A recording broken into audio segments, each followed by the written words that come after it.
town hall with CommEN Strategies and with the Black environmental leaders today.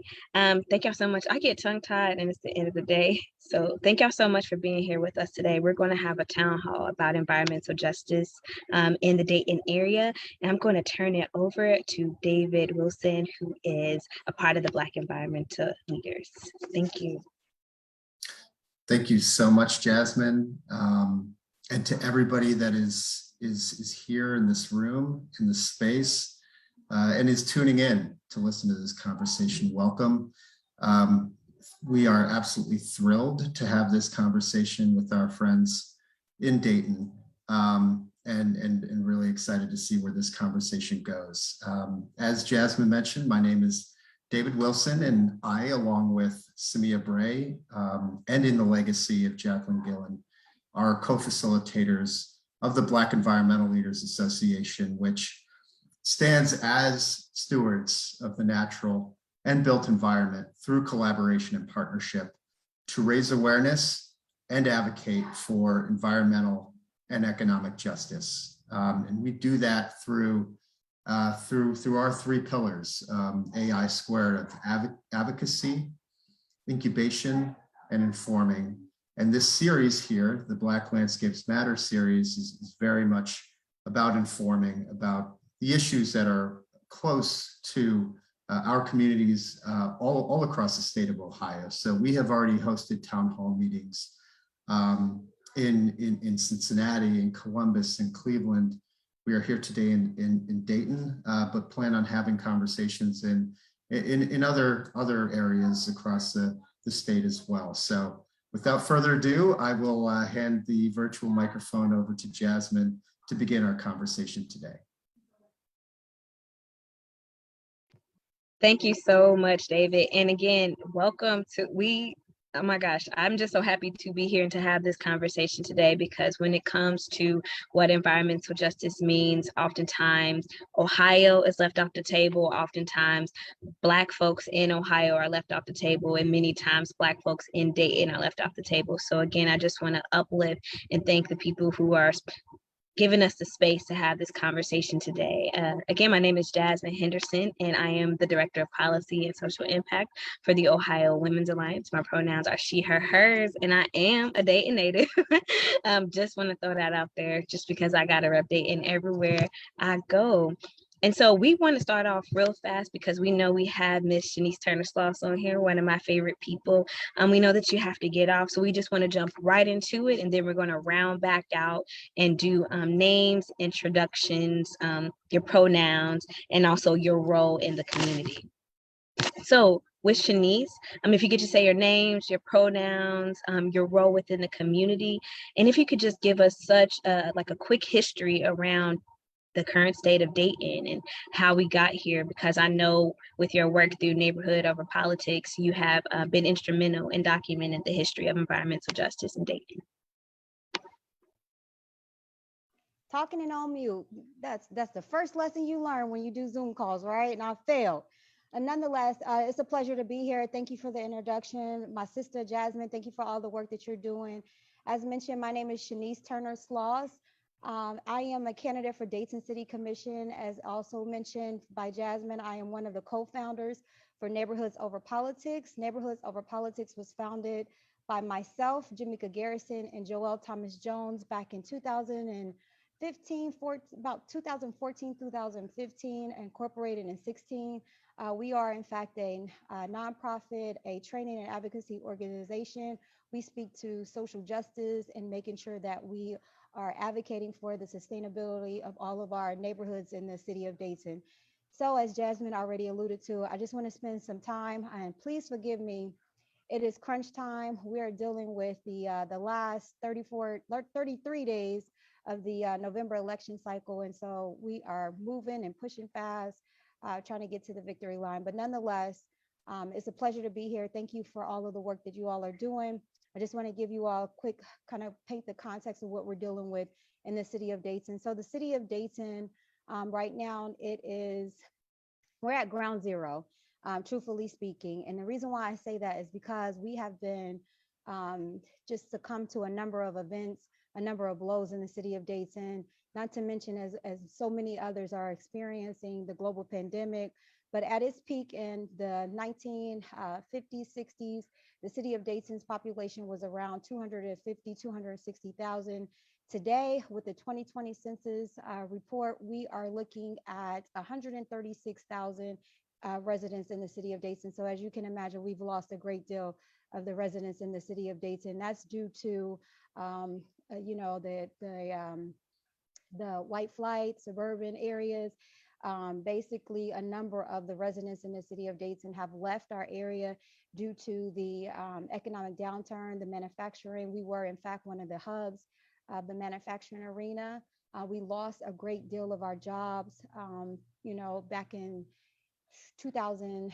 It started in the early 2000s and just really hit a blow in the 2008 recession. And then we have to make mention that we've experienced predatory lending, the foreclosure crisis, the list goes on and on. And so when you look at the city of Dayton, and then again with the current effects of the global pandemic, it has just really exasperated everything that we have experienced. And so You just muted yourself, Shanice. Oh, sorry about that. One of the things that I speak to often is the fact, as well as Neighborhoods Over Politics, our organization, is that our community, the city of Dayton, we're probably about southwest of Ohio. We take up probably about 52, 55 square miles in which of how our city is made up. But nonetheless, we are oversaturated with the number of vacant and blighted structures in the city of Dayton. We have over 11,000 blighted structures in the city of Dayton.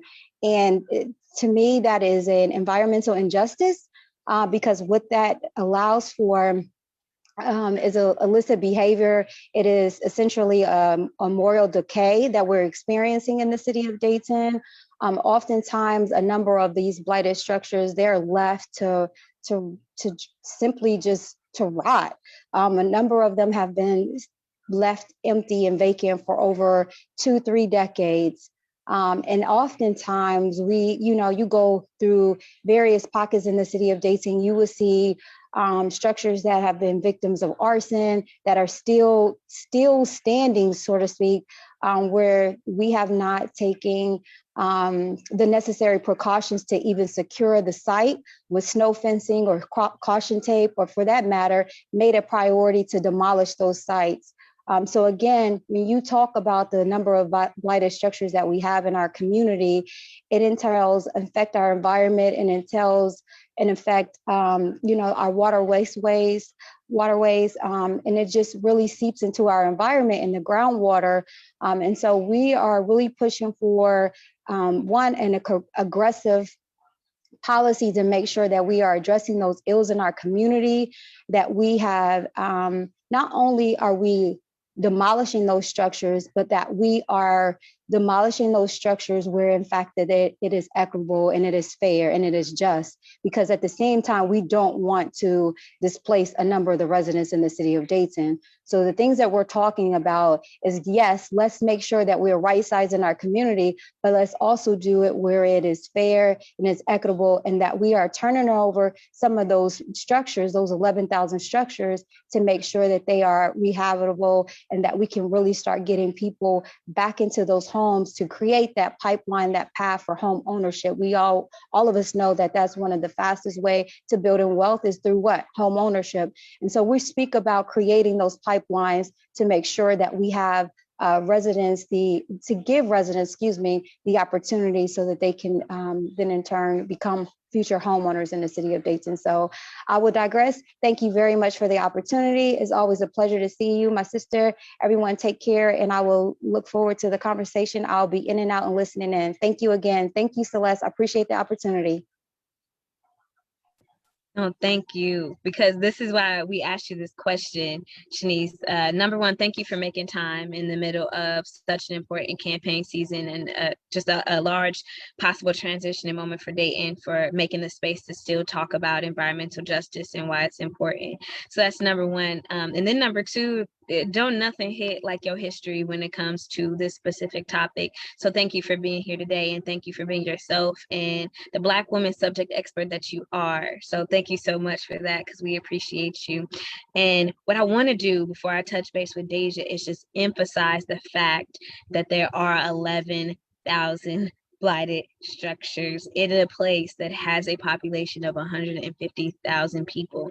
And note the fact that our local government has spent over the course of about, I want to say like maybe 5 to 10 years, about $25 million, tearing down homes within the, honestly, the BIPOC community, the Black community over here in Northwest and West Dayton, which has disproportionately been affected by that.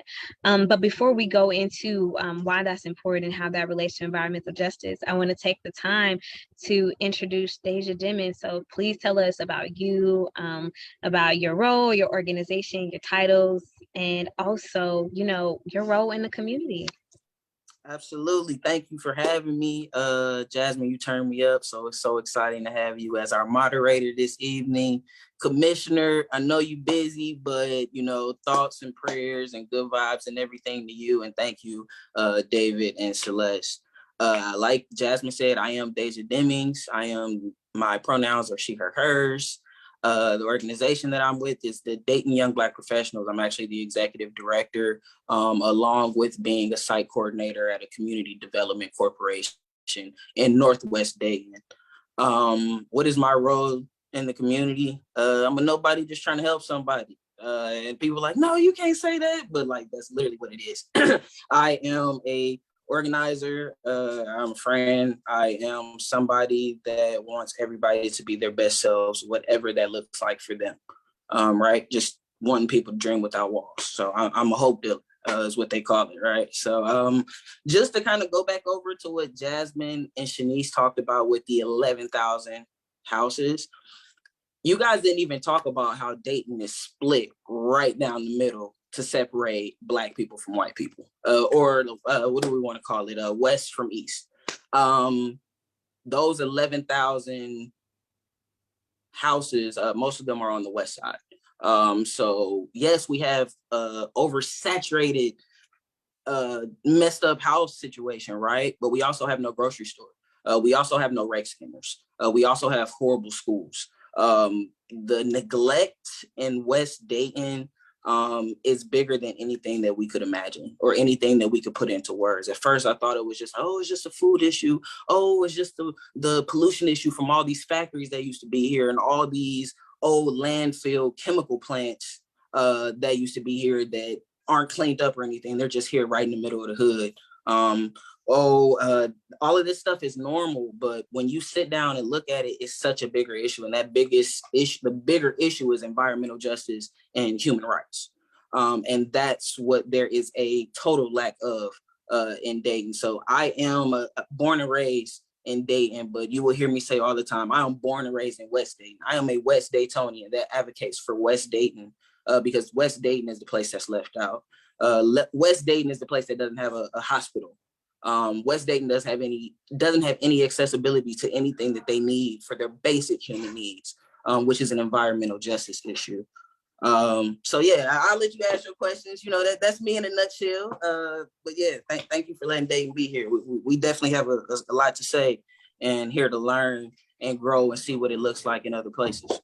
Yes, and we are honored to have you here to be a voice of the community, to be a voice of young Black people in the community, because we know oftentimes the feedback we hear from being, you know, under a certain age and being from Dayton and choosing to stick around Dayton is we feel unheard.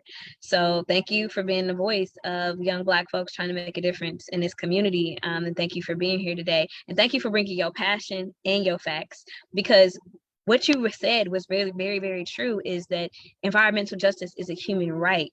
And West Dayton has been so divested from. I'm like you, when people ask me where I'm from, I say West Dayton. I say that I was born at 1124 West 2nd Street, right? That was my grandmother's home. That's where I'm from. And that street, my last family members just moved off in December when we finally sold that home. And there were no more people left. beautiful homes that were built between the 1820s and the 1880s, beautiful Victorians, that just because after the 1950s, Black people decided to move into West Dayton and get economic prosperity, in which they helped influence and infuse into Dayton through being a part of the working class fabric here in Dayton. Now we don't even have our homes that we grew up in, these generational homes that our grandparents were in, that we no longer have access to. The home that I was born in is now dilapidated. The whole floor has fallen out of the living room.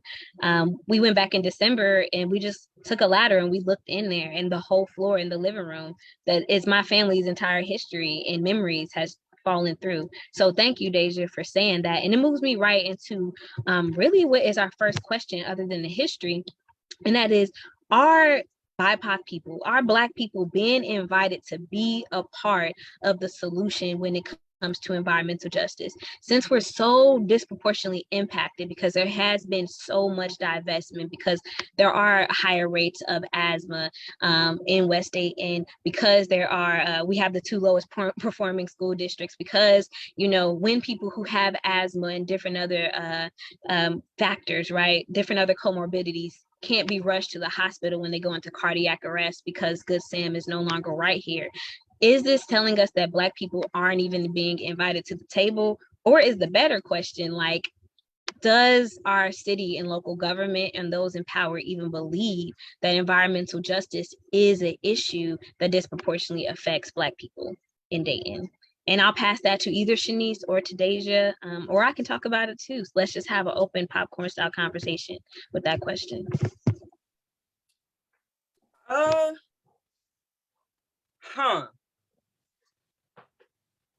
It's kind of hard to say. I guess it depends with the isms, like everything else. When I wasn't really aware of anything that was going on, I wouldn't seek out those spaces, right? I wouldn't even know that those spaces exist. I don't even know what that space is. I don't know what environmental justice is, right? I'm literally, honestly, transparent moment. I just found out what environmental justice was when I got into the Environmental Justice Academy.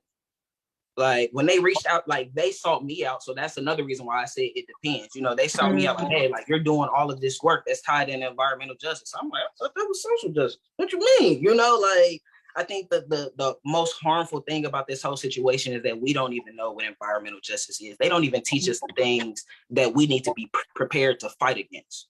And that's where we're at with it. But I would say no, on one hand. If you're not looking for it, they're not going to tell you. They're not talking about environmental justice in school. They're not having environmental justice camps in the hood for us to go to and learn what can we do? Who do we need to talk to? Who do we call? We know about firemen and police officers, but who are the people that come and make sure my neighborhood is okay, right? They don't talk about that. So no, definitely, unless you're in this space or you're in a space where you're invited, unfortunately. That sucks, which, keeps us out the way. It keeps us from not knowing. Like, it takes people like me and you to take these conversations with Celeste and make sure we go talk to our 50, 60 people on our own, just so they can have an idea, a glimpse of an idea of what is going on if they never heard of it before, right? So I just think that we are in a place now where we are making it so that we do know about it, and we do need to, and we're figuring out what it looks like to come together collectively with other places and other people and other organizations to fight for environmental justice, I guess you could say. Yeah, no, thank you for that. I love that.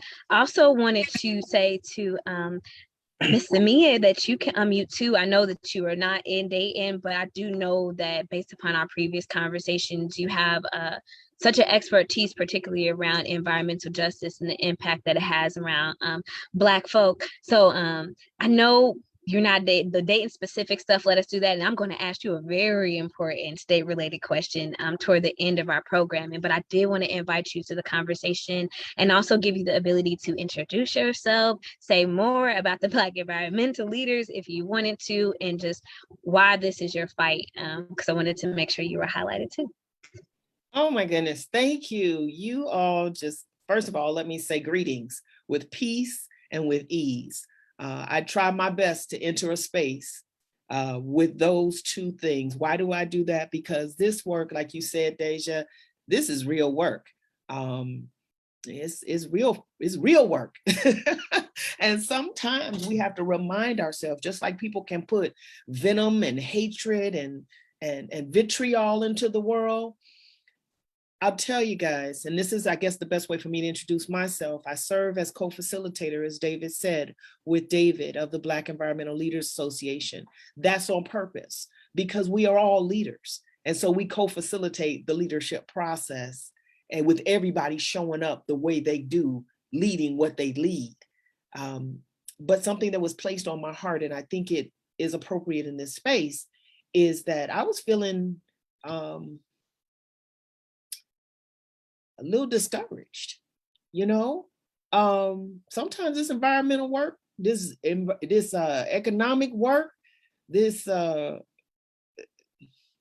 justice work, all of it gets heavy sometimes. And I was feeling a little discouraged, and I was like, you know what?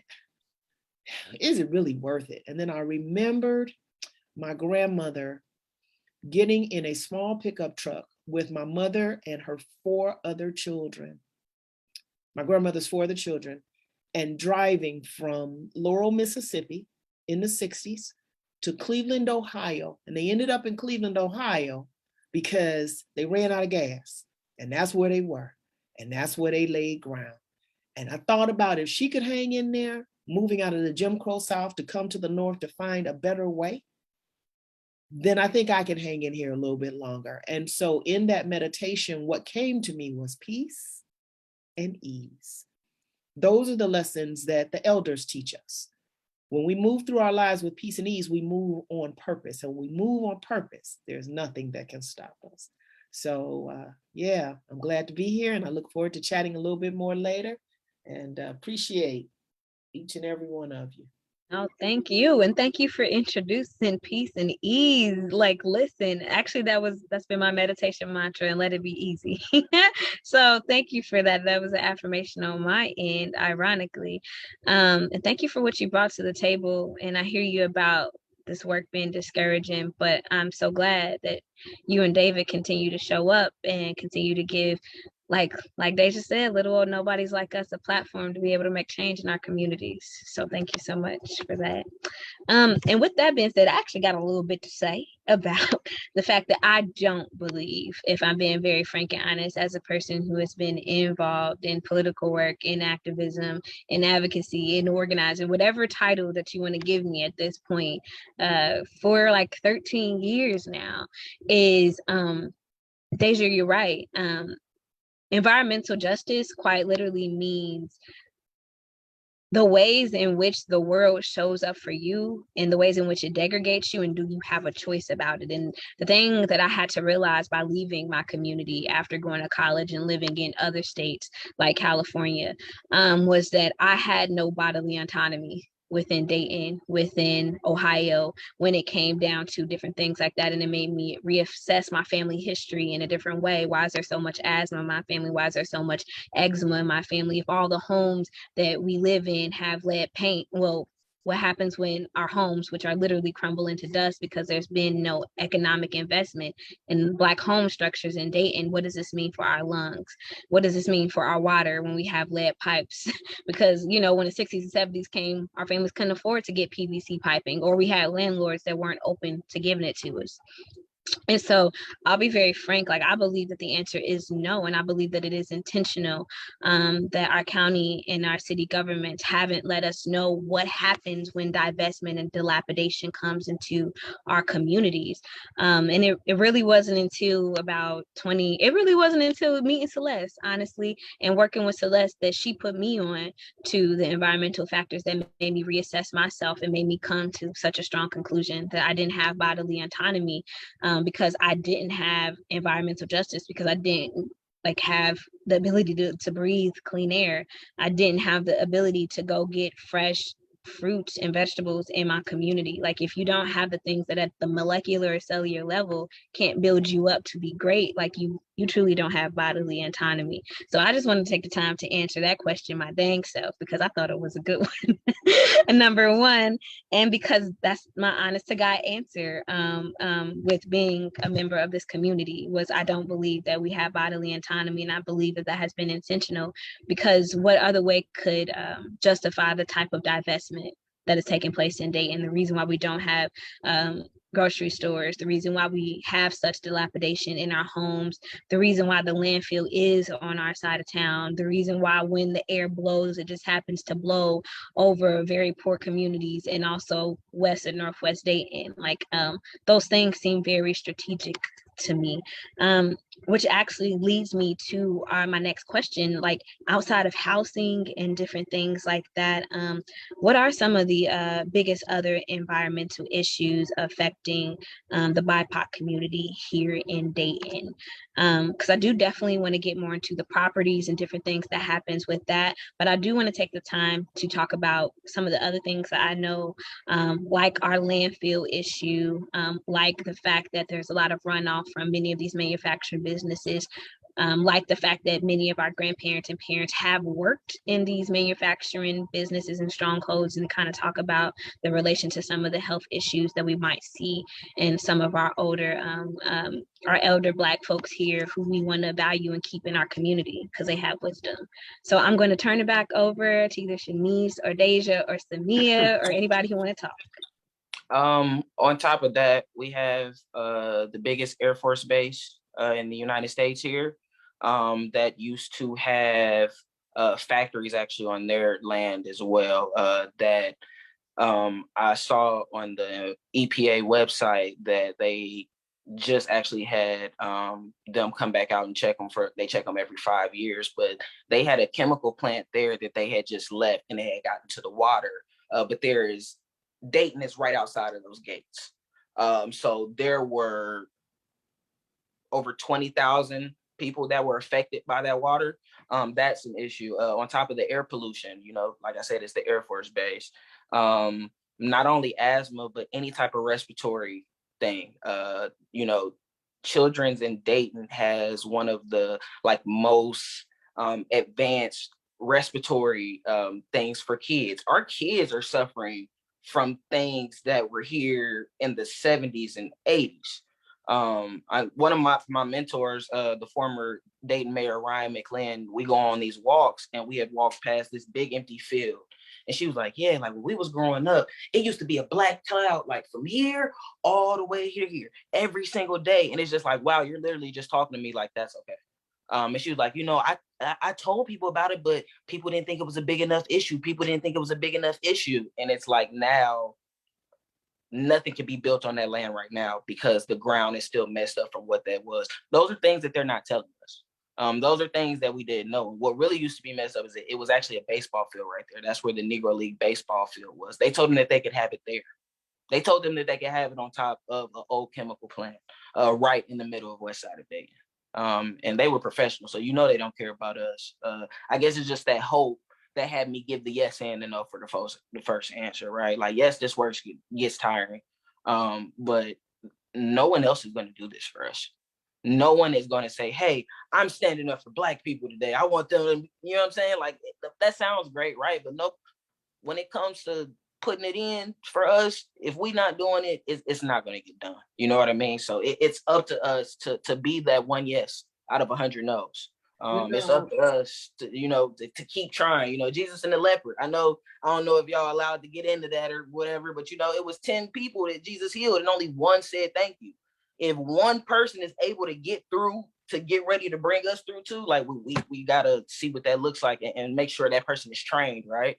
We got to make sure that they're tapping into people like Miss Samia and Mr. David, and tapping into people like Commissioner Sloss, and making sure, we're tapping into different people to know who we need to know so we can fight these issues collectively, right? Another thing that I learned with environmental justice is that it could be more than one thing. We can look at it more than one way of an issue that's affecting us. But as long as we're all together and we're fighting that issue and come up with something, Jasmine, that's where you come in. I know you said Celeste was the best organizer you ever met. You up there. You definitely up there, but we don't know what we don't know, and it takes stuff like this for us to figure that out. So I don't think it's anything else. Shanice, I mean, I'm sure it is. We probably just ain't hit it yet. You know, that's how life goes. You just keep learning and learning. Yeah. I know, Deja. I could just sit and hear you speak because your energy is so infectious. And I just appreciate that. And a couple of things came to my mind as you were saying that is that, first and foremost, that's one of the main reasons that we did this. What we're noticing as we go from city to city is that Black people, people of color, are dealing with these kinds of policy decisions, right? So when you say it was done on purpose, are dealing with the ramifications. So it's like the policies were made, but Black people and people of color, by and large, paid the price for those decisions that were made. And so inside of there is that opportunity to say, well, they'll do it, right? And I think I heard you say, well, who is they if they isn't us? Well, no, I don't want to make waves. I want to cause problems. So that at a time and a space was how our people survived. So I don't want to minimize that because today is a different day, not completely, but it's different enough that we can have conversations like this and actually exercise our agency in a very public way. And I will say to you, be careful what you ask for, because as we walk through this door together, what that means is as you exercise your agency, or I guess the way the statement goes is when the student is ready, the teacher will appear, right? And so when you say things like, I want my voice to be heard and I don't know where I need to know, but if I knew it, I'd show up. Well, being on this call tonight, you showing up and you're bringing wisdom to this conversation. And when you bring that kind of wisdom to the conversation, doors that you didn't even imagine will open for you. And when you step through those doors, all I ask is that you remember this conversation that we're having today. Because when you do that, that's where real systemic change happens. And it doesn't always mean we have to fight, right? We've been taught that the only way to get progress is fight. Now, how do we define fight, right? Fighting is standing up when it's not popular sometimes. That's still fight. Sometimes it's standing in the streets with all of the protests. But I'm just so encouraged. People say that we have to wait for the young people to do their time and get ready to be leaders. I said, no, you are leaders right now. And it's time for us, that those of us who consider ourselves aunties and elders, for us to start listening to your voice and then use our agency to amplify your leadership and then get out of the way and let y'all do that doggone thing and clap. Like I told my son, somebody got to sit in the audience and clap. So I'm excited and I appreciate you. And I'm glad that you're in Dayton. Yeah, Celeste, thank you. Jasmine, Deja, yeah. Thank you. I think, by the looks on both our faces, we probably needed to hear that. Hey, it's hard. You gotta go outside of your city sometimes for it to be, stamped like, yo, you doing a good job. I can't sing the song, but what I was about to say, like, you doing a good job. Like, it's okay. The work that you're doing is not going unnoticed. Like, it's not going I unnoticed. And when David first introduced this whole concept of Black landscapes matter to us, right? He was like, there are stories. In these conversations, sometimes it's things like, what is the word, David? Disproportionately impacted communities, right? So all of what we're talking about kind of gets condensed into, this tagline of disproportionately and environmental justice communities, right? But that dehumanizes it. And when it gets dehumanized, then it's, I'm not going to say easy, but it becomes something that isn't necessarily as human as this conversation that we're having tonight. And so when David brought it, we said, absolutely, we have to humanize these stories. So this is a way of us using our agency. We got a Zoom account, and we know some people that know some people, and we got links in the Facebook and some IT people who can put it on several different Facebook pages simultaneously. And you know what we're getting ready to do? We're telling your story, because when we tell your story, other people hear it and they say, that's a story that I have. That's a story that's happening in my city. That's a story that's happening in my city. And we all begin to exercise our agency to say, if it's not good enough for everybody else to breathe, it's not good enough for us to breathe either. And policy decisions need to be made. So sometimes that means young folks running for elected office. Sometimes that means protest. Sometimes that means advocacy. But it starts with like-minded people. And as I said, when the student is ready, the teacher will appear. And when they appear, don't get scared. Stand up, step into your leadership, and then make your agency spread even more for the transformational change that this world needs. One last thing that I'll say, and I know you have another question, is, sometimes we talk about with this environmental justice conversation or just environmental period, that we're gonna, we gotta save the earth, we gotta save the planet. And I said, something? I don't know about you all, but sometimes I look at my yard or the yard that I have the opportunity to live in, and there's weeds. And I say, who planted that? I didn't plant that. Where'd that come from? And those they are, I'm not gonna say aggressive, I'm gonna say persistent. Okay, I'm gonna say persistent. So I have a suspicion that if we mess around as human beings and we continue to make decisions that are economically based versus humanity based, and we mess around and we make this world inhabitable for us, those plants will continue to grow, and they will grow right over top of whatever is remaining of us here. And they will reestablish a clean environment. Now, so I think we're really trying to save ourselves. And so these decisions, like leaving properties vacant, leaving poison in the ground, leaving poison in the air, it's not just harming disproportionately impacted communities. It is harming every single, because air doesn't know it's supposed to stop at the east side or the west side. It just keeps traveling. And I think the one last thing that I'll say, the term is, they say if a butterfly flaps his wings in Brazil or somewhere, it turns into a tornado in Cleveland. We're all connected. There's an intersectionality to our human lived experience, and it needs to be respectful of all human kinds in all of its shapes. That's good. That is so true. Thank you for that. And it actually led right into what I really wanted to take this time, the rest of the time, to talk about before we talk about what we can do at the state level, Samia. And that is more about these blighted properties.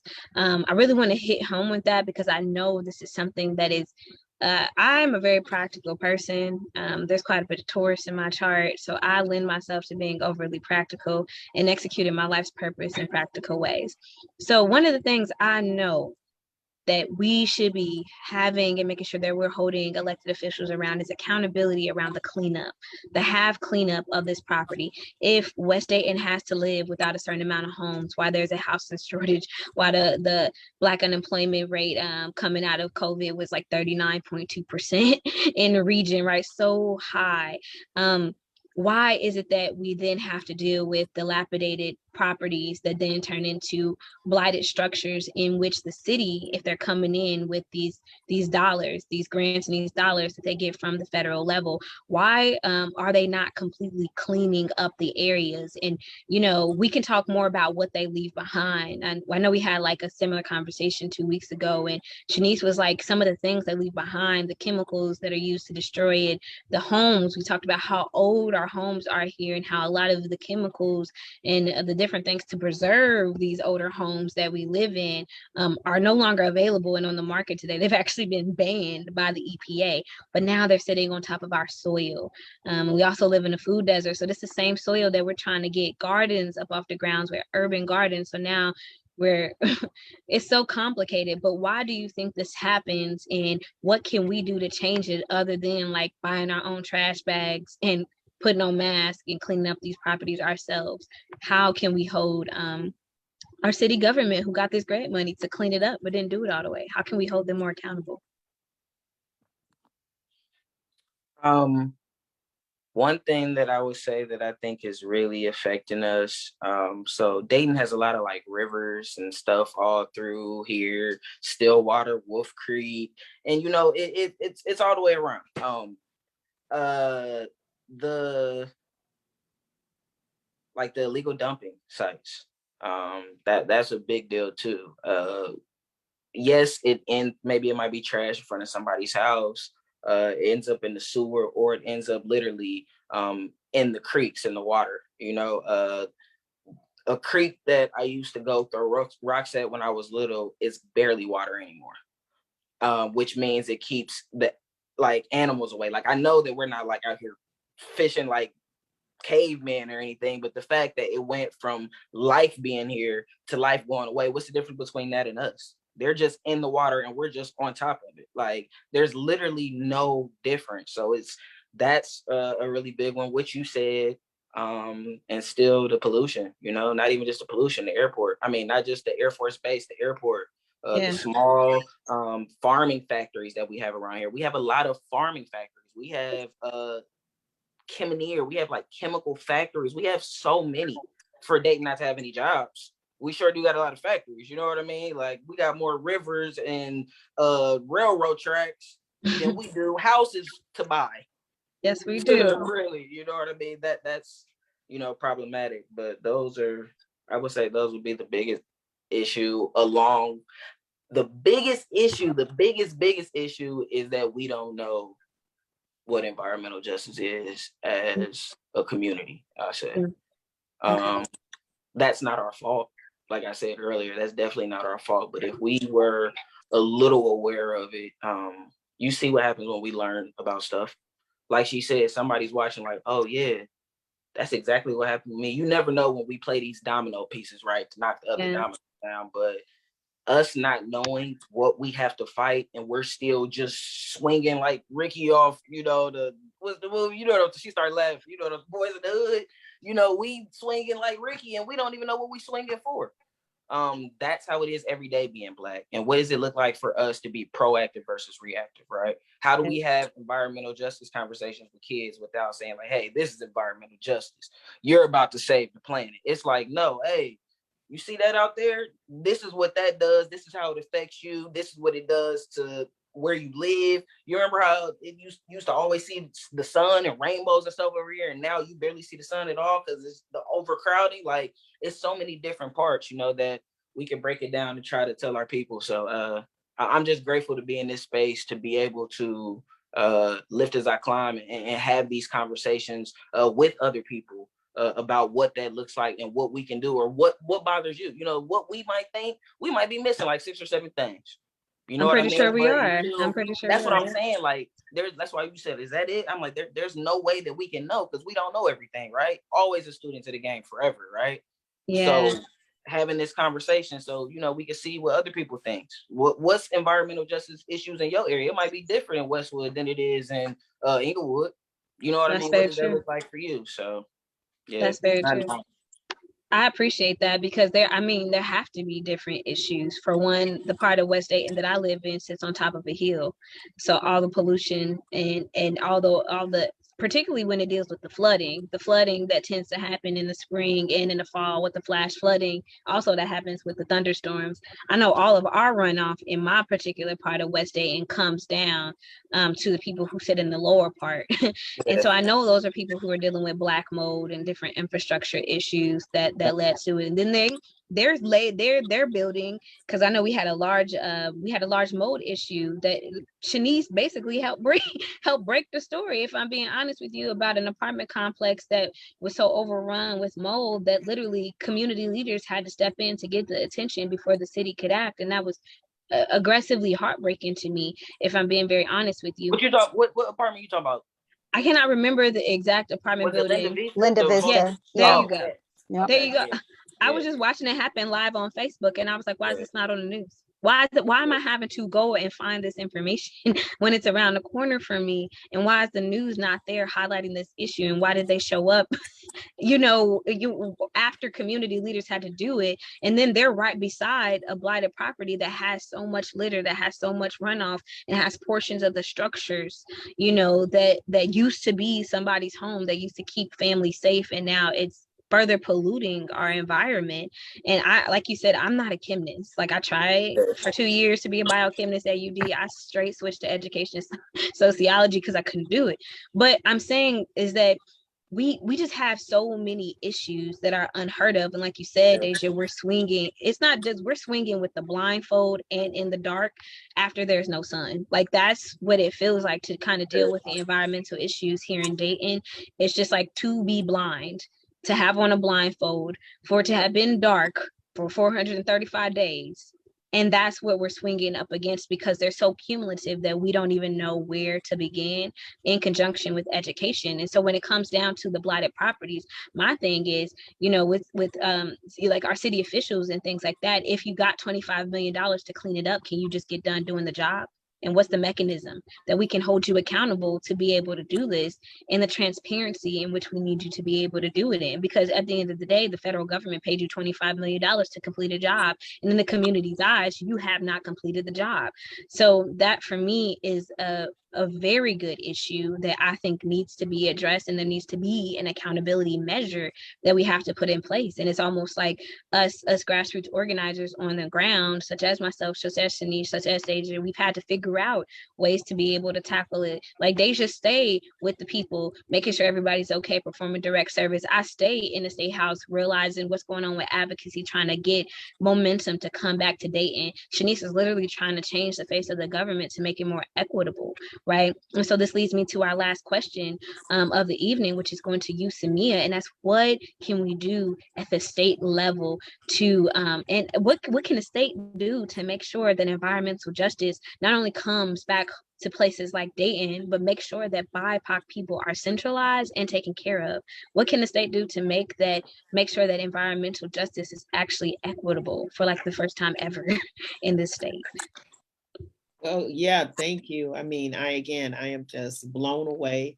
I learn every day, and I wrote your quote down, Deja. I will give you credit when I repeat it. Lift as I grow. I love it. You say, I just want to lift as I grow. You said it so quick and so poetic, you probably didn't even realize you said it. But it was powerful to me. Lift as you grow, because we're always growing, but lifting others as you grow. That takes a unique skill, and most people are too selfish to even consider the notion. So, thank you for that. So, just recently, working in coalition and partnership with different organizations across the state, we launched something called the Energy Jobs and Justice Act. It was partially in response to, this is about energy, this is about jobs, this is about economics. And when we really look at a race-based society that has disproportionately impacted people of color and just transition communities, it's economics. As you always saying, well, why did they build these plants? It's economics. Why did they leave these plants? It's economics, right? And inside of there, other people end up paying the price for that. So there is an accountability that must be put in place to address that. And that's in cities all across Ohio. Tonight, we're talking about in Dayton, but we understand for some of those who are listening, your city has blighted areas too. And it most likely looks like the areas that are the people of color and the brownfield dollars just cannot seem to find a way to make it to your community. So I want to speak a little bit to your last question, and then I'll speak to this jobs and justice. You all are already doing it. I'm hoping that some people under your voice will join you and join us in that work. And that is, first of all, take care of yourself. You know, if you're in the plane, they tell you put the oxygen on yourself first, then help some other people, right? Take care of you, because you can't help nobody else if you done passed out on the side of the road. Okay. Now, secondly, advocate these things even when it's not popular. Advocate anyway, because the truth is the truth, no matter what. It's still the truth. So good policy is good policy, whether it's popular or not, whether all the representatives agree or not. Good policy is still good policy. Don't stop saying it. The other thing is be like water, like Bruce Lee said, be like water. You take a drop of water, you keep letting it hit the same place the same time every day, eventually it will erode that place. Nothing can withstand the power of water, as gentle as it is. The other thing is run for office. It is some people's calling to run for office. It is some people's calling to advocate for those who are in office, right? Even with gerrymandering, run anyway. Run anyway. And then most importantly, vote, because those who hold the offices that make the policies keep their job because people vote. And it is appalling when only 5% of the voters determine who runs our legislators. So that being said, this Jobs and Justice Act is something that has just been introduced by Representatives Weinstein, Casey Weinstein, and Representative Stephanie House. It is probably the most innovative and far-reaching energy legislation that has been introduced in the state of Ohio. It looks at centering environmental justice and equity. It looks at righting the wrongs that we're talking about as it pertains to energy. It looks at providing that equitable support to communities and employees that need jobs in this new green and clean economy. And it also looks at, and I thought about this, Deja, and this is something that's transferable to what we're talking about tonight with these blighted properties.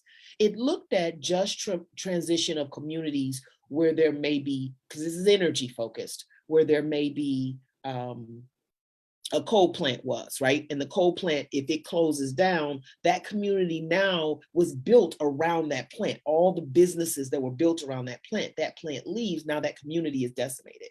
It sounds in some ways like Dayton has experienced something similar. It might not have been a coal plant, it might have been another type of plant, but when communities of color experience these types of things, we need policy that speaks to the fact that just like we're doing it for just transition communities, that we do it for environmental justice communities as well. And like you said, Jasmine, with these dollars that are coming, they're coming for infrastructure needs. These things that you speak of are infrastructure needs. But if we sit quiet, keep advocating, don't grow weary in well-doing, keep advocating, keep voting, keep running for office. And one thing none of us are immune to, and that is time.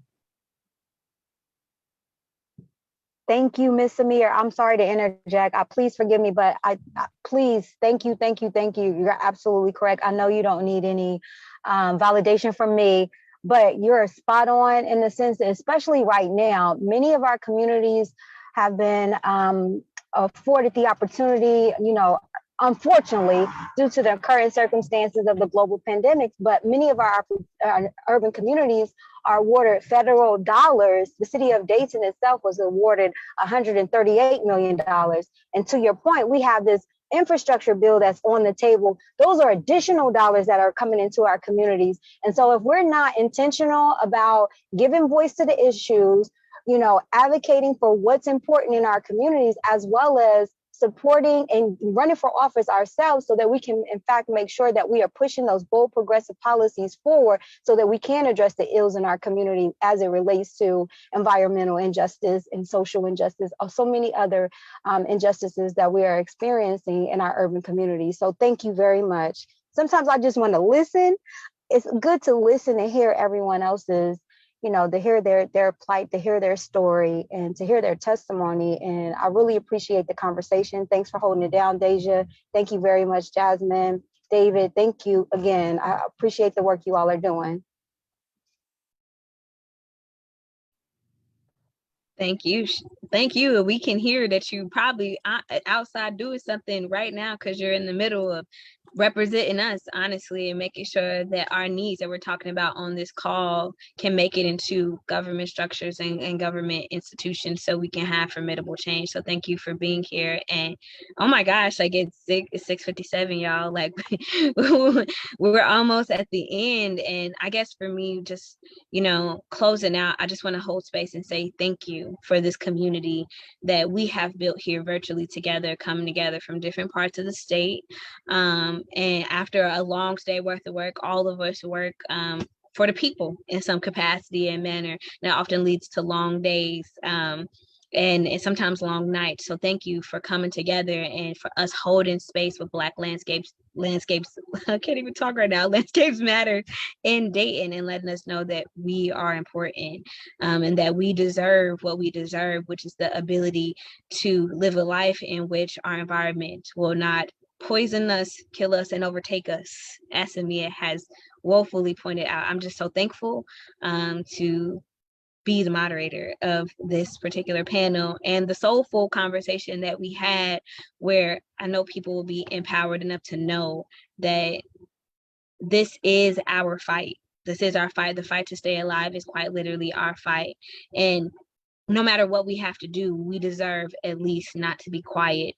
And to touch back on, you know, the money that's coming in, and say it again, Ms. Amir, for the people in the back about this act that we could get passed. And I love Representative House. She's one of my favorite legislators in the State House. So thank you for that. But please say the act's name again, because we want to have it going. Yeah, it is the Energy Jobs and Justice Act. And if you'd like more information on that, you can go to, I'm looking at it here, www.energyjobsandjustice.org. energyjobsandjustice.org. And if you'd like more information about our organization, you can go to blackenvironmentalleaders.org. And yes, those two L's are next to each other, in environmental and leaders. Environmental and leaders, but I love it because that's what we got to do. We are environmental leaders out here. I'm just really happy to have had this conversation. I didn't know if anybody wanted to say their closing remarks of empowerment before we ended tonight's town hall. I'd like to go last after everybody else. Okay. Shanice, you want to go? Or she already gone? Basically already gone. She shut us down with telling us what we need to do next, basically. Okay. My empowering words to leave you guys with.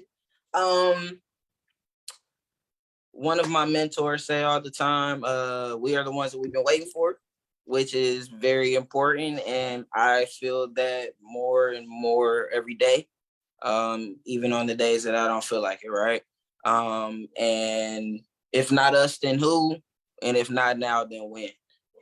We can't wait for somebody else to fix our problem. So I promise to hold my brothers and sisters accountable as they hold me accountable in this fight. It takes us all. It takes every last one of us, all of our skill sets, all of our thoughts, all of our brainstorming, all of our protesters, all of our crazy cousins. It literally takes all of that. And let's just keep it going. I just have one thing to share in terms of we're leaving with our empowering words. Is that correct? Yes, that sure is. Okay. So I would just say that you win some, you learn some, but not losing none. And that's how we just gotta keep moving, keep advocating, keep pushing for change. Thank you. Thank you. And thank you, Deja, too, for just saying we are who we've been waiting for. A lot of people need to hear that. For me, I think, as like all the people on the call who know me would tell y'all, like I'm just a straight shooter about everything. And I'm just here to say, be bold, take up space. listen to your intuition about what it is that you're angry about, because it's probably rooted in truth, specifically around your own oppression and injustice. And I have been looking at my own oppression and my own injustice in the face critically since I was 18 years old. And that is what led me directly to be in community with the people who are on this call.